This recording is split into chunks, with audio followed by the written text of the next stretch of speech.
নমস্কার বন্ধুরা, আমি অন্বেষা চলে এসেছি আর একটা হাতে তৈরি গহনার একটা মিষ্টি ভিডিও নিয়ে। তোমাদের অনেকেরই প্রশ্ন, দিদি এই যে বাঁশের জুলের উপর তুমি অ্যাক্রিলিক আর্ট করে ইয়াররিংসগুলোকে রেডি করো, সেটা কিভাবে করো? এই কাঁচামালগুলো তুমি কোথা থেকে আনো? মানে যে মেন যে কাটিংটা, সেটা কোথা থেকে আনো? এগুলো আমি কোথা থেকেও আনি না।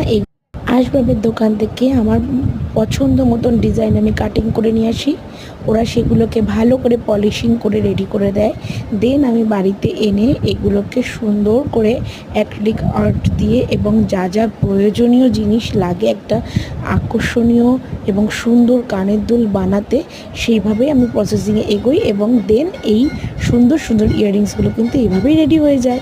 এবার অর্ডারের ডিমান্ড অনুযায়ী আমাকে মাসে 2 থেকে 3 বার যেতে হয় এবং প্রয়োজনীয় জিনিসগুলোকে নিয়ে আসতে হয়। এবার সব কিছু রেডি করে যেরকম খরচ হয় সেই বুঝে আমাকে দাম